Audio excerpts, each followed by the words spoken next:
Hi and welcome to the Geek Legion of Doom. This is a review of Community Season 4, Episode 5. So this episode has two concurrent storylines that are running side by side, and it's actually set over a Thanksgiving Thanksgiving holiday, and it starts with the whole gang sitting in the study room, basically talking about their plans for Thanksgiving, and Shirley sort of inviting everyone around hers for Thanksgiving dinner and everything. That seems quite funny, as it's kind of like a very sort of classic style Community. Pretty much everyone says that they'll come over, apart from Jeff, who says he's got plans, and then enter the Dean, who kind of basically admits he is spying on Jeff, and basically let it slip that he's actually going to meet his father, his estranged father, who he hasn't seen for donkey's years.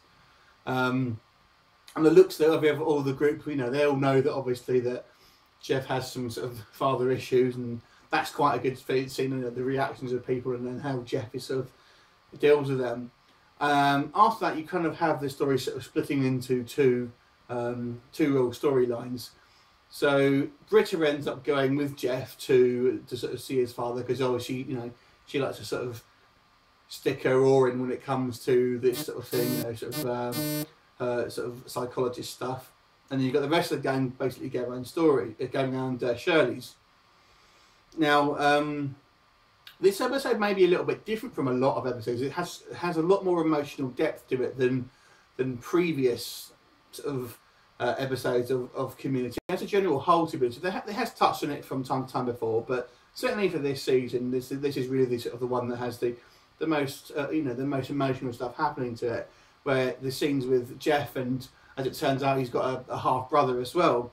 And now those scenes I thought were very good. It was very interesting, and they cast Jeff's father quite well, I think, to sort of like a good match to Jeff. And it's an interesting dynamic. At first, it looks like they're going to kind of get on sort of very well. They're kind of quite similar, but as the sort of episode progresses, the issues that sort of Jeff has built up kind of come to the surface and stuff, and Britta can't help but feel very sort of like proud of herself for sort of spotting it, really.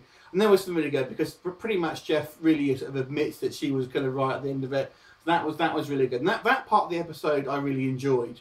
However, I didn't really enjoy the Shirley part of the episode, where the rest of the gang are basically around hers, and they kind of have a sort of a homage to sort of Shawshank Redemption and Prison Break, where they're kind of like, basically they don't want to be in Shirley's little sort of party, and they kind of hatch these plans to escape. I personally didn't think the humour worked very well. It seems pretty forced to me. I've read a couple of reactions online, and it seems to be genuinely quite positive sort of for this episode. But although I did like the sort of Jeff and Britta stuff, I really didn't like the sort of Shirley and the rest of the gang. It seemed very sort of forced, and kind of maybe trying too hard to sort of set these sort of situations up. And to me, that was a bit of a shame, because it could have maybe been a better episode if they concentrated far more purely just on the sort of the Jeff storyline. But as a whole, I felt that this distracted it a little bit from the story. Although, to be fair, that was probably the B plot of this episode. But nevertheless, it took up enough time where I felt like it sort of detracted from the episode as a whole, which is a shame, because from what I understand, a lot of people did like this episode. But for me, I'm gonna have to give this one a 6.5 out of 10. I like the Jeff and Britta stuff. I was not keen on the rest of the gang at all this episode. So leave me a comment, let me know what you think, and I look forward to seeing you next time. See you later.